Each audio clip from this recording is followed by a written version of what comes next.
2005년 뉴욕타임즈의 한 언론인이 내놓은 신간은 세계적인 화제가 됩니다. 자신이 세계를 여행해 보았더니 세계가 평평해졌다는 겁니다. IT와 교통기술의 발달로 경제적 활동 공간의 장벽이 제거되었고, 따라서 개인과 기업은 전세계적 경쟁에 직면함과 동시에 더 큰 기회를 갖게 된다고 주장한 겁니다. 이 책은 바로 현재까지도 경영인의 필독서로 꼽히는 토머스 프리드먼의 세계는 평평하다입니다. 그리고 2018년 그의 예언처럼 세계 각국은 평평한 운동장 위에서 평등한 레이스를 펼치고 있을까요? 아니면 기울어진 운동장 위에서 적자 생존의 레이스를 펼치고 있을까요? 전환21 취재팀은 이러한 질문에서 이야기를 시작하고자 합니다. 돌이킬 수 없는 시대적 요청인 세계화를 위해 최선을 다할 것입니다. 세계화에 대한 이론적 논의가 막 시작되던 90년대 후반까지만 해도 세계화는 통합의 개념에 지나지 않았습니다. IT 기술의 진보로 가능하게 된 전 지구적 실시간 연결과 교통 운송의 혁신으로 세계는 곧 하나의 마을, 지구촌이라고 불리게 되었죠. 세계화는 기회와 다름없는 단어였습니다. Was the product of that first convergence was a web-enabled global platform for multiple forms of sharing of work and knowledge, irrespective of distance, time, geography, and increasingly even language. That is the moment when the world got flat. 프리드먼이 언급한 것처럼 세계화는 국가 간의 경계가 허물어지고 경제와 문화 그리고 기술과 거버넌스가 통합되는 상호 의존적 흐름입니다. 그러나 현재적 의미의 세계화는 중층적 시각에서 이해되어야 합니다. 세계화를 추동한 첫 번째 요인은 앞서 언급한 전 지구적 연결망입니다. 경제와 기술, 문화와 정보가 국경을 넘어 자유롭게 이동할 수 있게 된 것이죠. 세계화의 두 번째 요인은 이윤 실현을 확대하려는 자본의 논리입니다. 따라서 세계화는 단순한 기술적 통합뿐만 아니라 자본의 활발한 이동을 저해하는 모든 장벽을 제거합니다. 관세, 수입 할당제 같은 국가 간 무역 장벽은 제거되고 각국의 금융시장이 개방됩니다. 세계화의 이 두 번째 요인을 적극 지지하고 이를 초국적으로 구현하고자 하는 정책 기조 내지 이념을 우리는 신자유주의라고 부릅니다. 신자유주의의 등장과 세계화는 뗄래야 뗄 수 없는 관계에 있으므로 이를 이해하기 위해 잠시 자본주의의 역사를 살펴보겠습니다. 2차 대전 이후 30년간 서구 자본주의는 포드주의를 자본 축적 양식으로 하였습니다. 포드주의는 대량 생산과 대량 소비로 고성장, 준완전 고용, 고임금을 실현해 자본주의가 체제 경쟁에서 승리하는데 큰 공을 세웠습니다. 복지국가를 실현한 사회민주주의의 물질적 기초도 바로 이 포드주의였습니다. 하지만 1970년대에 들어서면서 자본주의는 위기를 맞습니다. 과도하게 축적된 자본으로 인해 과잉 설비가 이뤄지고 생산 능력은 크게 늘어났지만 소비는 시장의 공급만큼 증가하지 못했습니다. 심지어 오일 쇼크로 인한 불황까지 겪으면서 서구 자본주의는 만신창이가 됩니다. 자본의 투자 이익률이 점차 떨어지자 경제 성장이 어렵게 되었고, 요람에서 무덤가지를 내걸었던 영국의 복지국가 체제도 더 이상 유지되기 어렵게 되었습니다. 당시 영국 수상이었던 마가렛 대처와 미국의 레이건 대통령은 포스트 포드주의로의 강력한 국가개혁을 실시합니다. 이때 등장한 일정한 정책적 경향을 우리는 신자유주의라고 일컫습니다. 신자유주의는 자본주의의 위기를 극복하기 위한 국가 역할 변화의 새로운 패러다임이었습니다. The government was taking more of our money, more of our options, and more of our freedom. 이는 곧 큰 정부 시대의 종결을 의미했습니다. 신자유주의의 핵심은 사회적 관계의 총체를 시장경제적 관계에 적합하게 개편하거나 종속시키는 것입니다. 국가의 개입으로부터 시장을 자유화하고 사회에서 일어나는 문제가 시장에 따라 조정되고 해결되도록 하는 것입니다. 다시 세계화로 돌아오겠습니다. 이러한 신자유주의적 흐름은 1980년대 초반에 워싱턴 컨센서스라는 국제정책으로 구체화됩니다.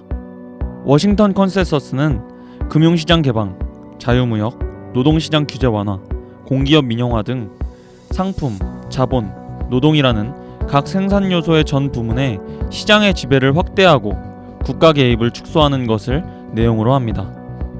즉, 워싱턴 컨센서스는 신자유주의적 세계화를 통해 자유무역과 국제적 분업 질서가 생산의 효율성을 높여 눈부신 경제 발전을 달성할 거라고 주장하는 겁니다.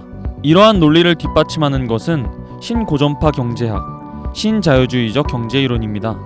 대표적으로 노벨 경제학상을 수상한 사이먼 쿠즈네츠의 역유자 가설이 있습니다.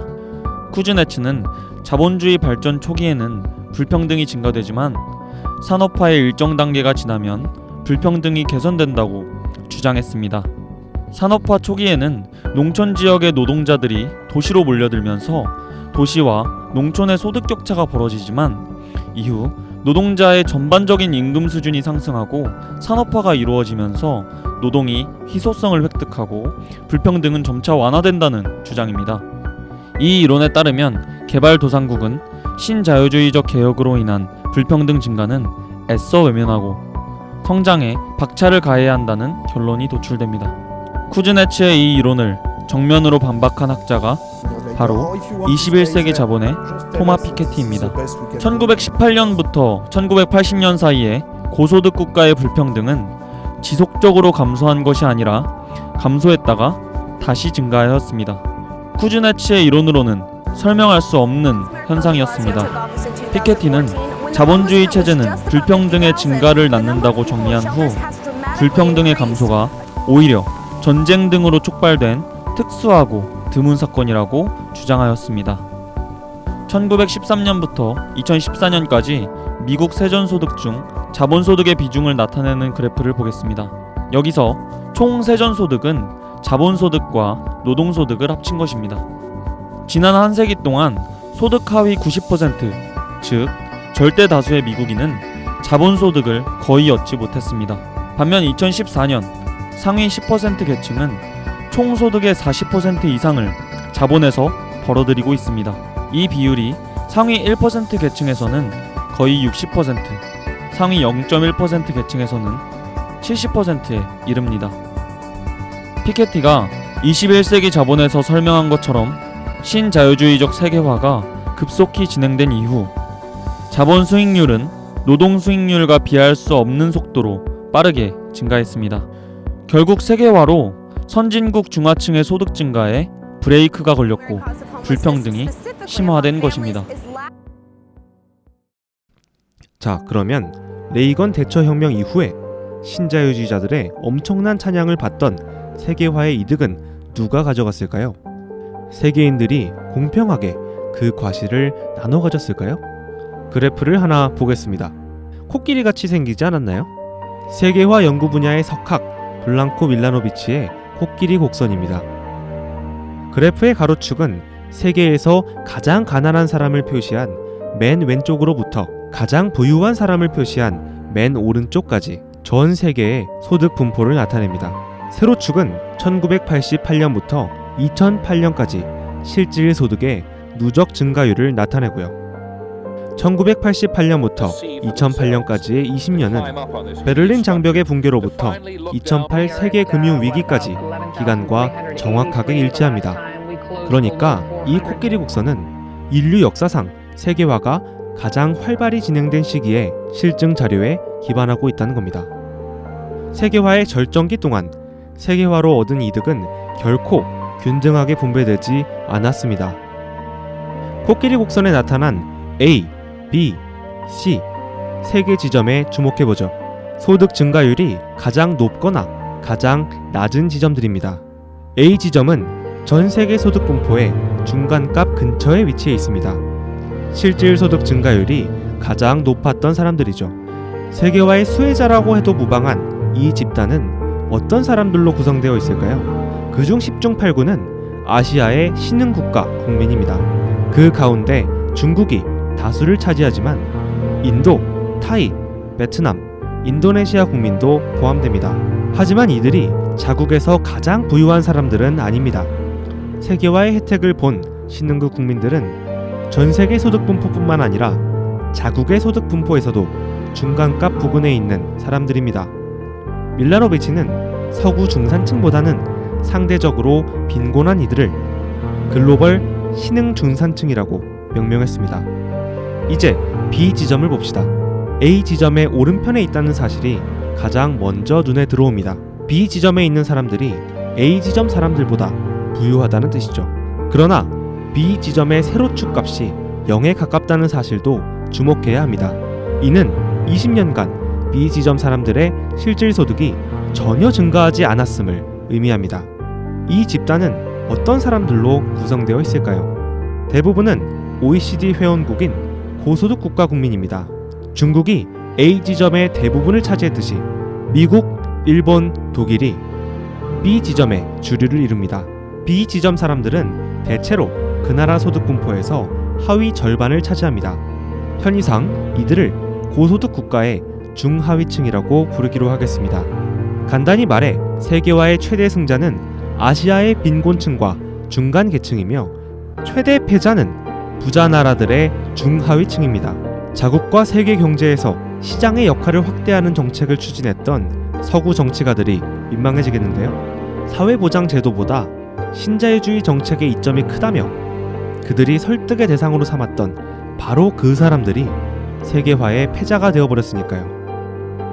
C 지점도 마저 살펴봅시다. 이 지점은 세계 각국의 최고 부유층인 세계 최상위 1%를 나타냅니다.